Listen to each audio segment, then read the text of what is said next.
And we're sort of live. Okay, guys, I just got done with a consultation. A woman, 57, won't say her name, super sweet.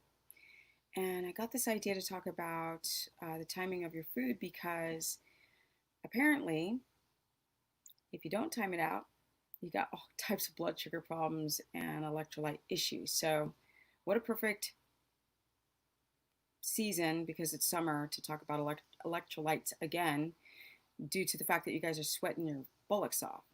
Now, and why I want you guys, I can't even talk today. I can't even talk. Let's start again. I'm not starting this live again. I'm telling you, I'm not starting it. So this is all real Stephanie here.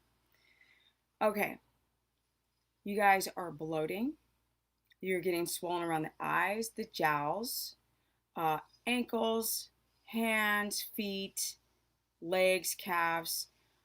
People are having bloat in the midsection area, and a lot of it's due to not only your electrolytes and the type of food, but also the timing of it is really important when it comes to digestion. So, if you have gallbladder issues and electrolyte issues and leaky gut issues and sleeping issues, everything crashes at once, and it's hard to identify the different symptoms to what's actually happening. So I was talking to this woman, and she gets up and between 5:30 or 5 and 5:30, and she likes to go and have sort of like a pre-workout broth with 4 tablespoons of fat, and then go off on a hike and long couple of hour hike, and then come back and eat breakfast after doing a bunch of, like, getting up in the morning and preparing and this and that. And then by the time she eats, it's around 11. And because she had that 11, wait, that early morning like broth, she's thinking I'm fine. But the problem is that people are not having their sodium potassium balance on par pre doing a couple of hour walk up in the mountains on a hot day. So instantly their sodium, they're either they're drinking too much water, which will plummet your sodium, which will make you hold on to sodium and then make you swell, especially with the absence of potassium. And I know it sounds confusing, but until we can get everything like balanced, this is what we got to deal with, everyone. And each individual is different. Women tend to bloat or swell up in water a lot more easily than men due to this estrogen dominance and poor lymphatic drainage and liver function.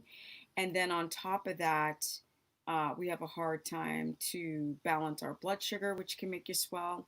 So women have less GLUT4 receptors on their muscles to uptake glucose.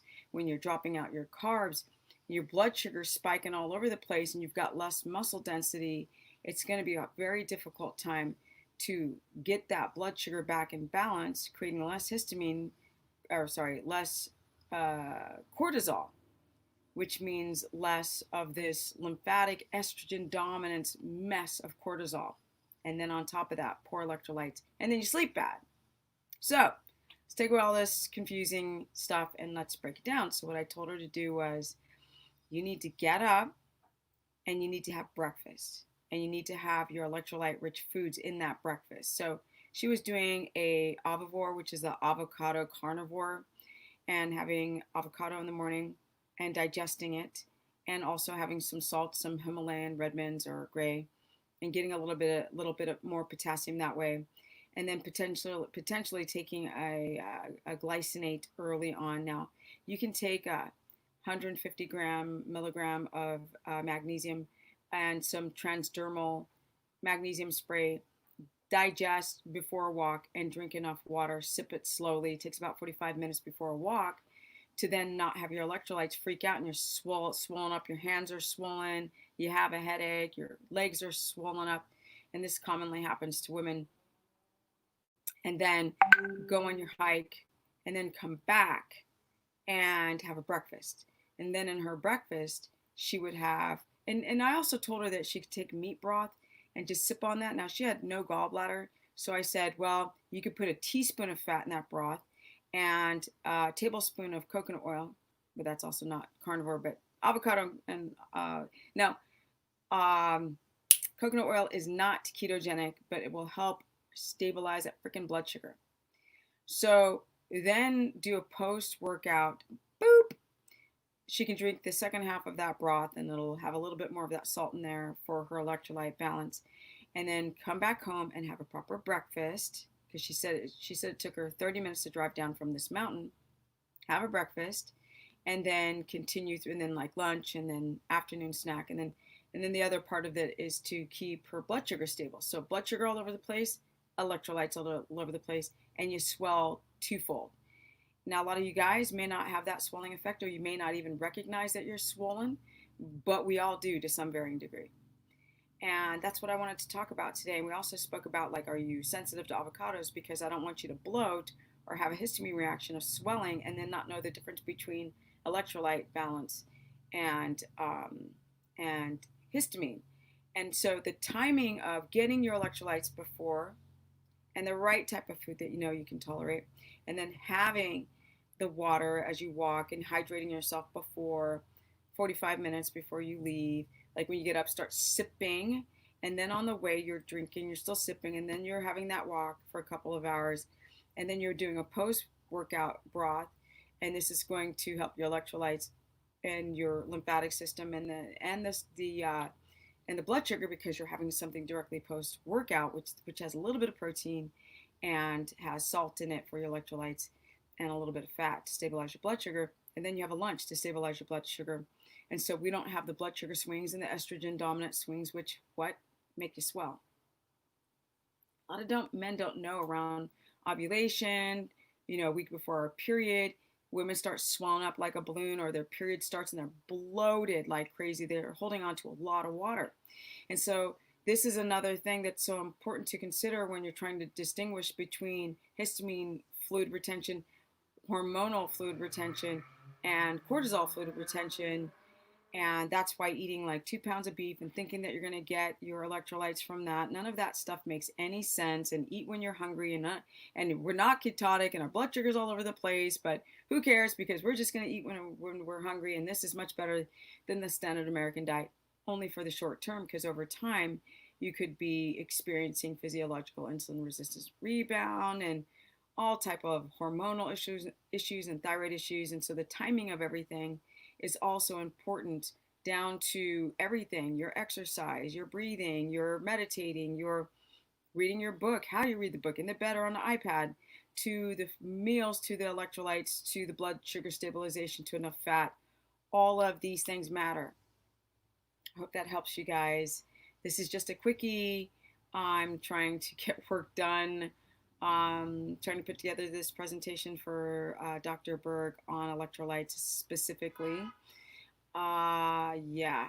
And I just had a Thrasher magazine interview and just edited all the pictures for that. And then, Stephanie's busy. And then I got this horse, and then the 4th of July, and then staying up till 1 o'clock in the morning there at the ranch to calm him down. And like, where do I have time for anything?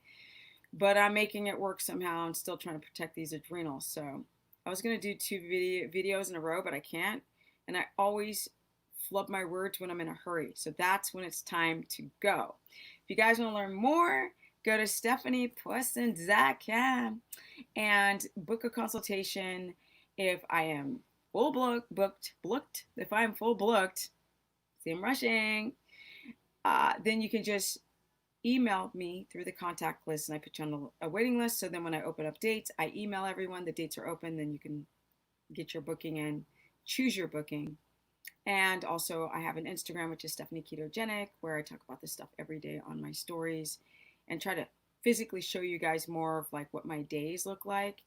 And because people are like, oh, what do you eat in a day? And I'm like, what I can eat in a day is not what you can eat in a day, trust. So we need to learn that. Maybe I should do a quick video on what I eat in a day isn't what you can eat in a day. Okay, real quick. Now I gotta go. And my Facebook is Stephanie the Business Person. And I'm definitely out.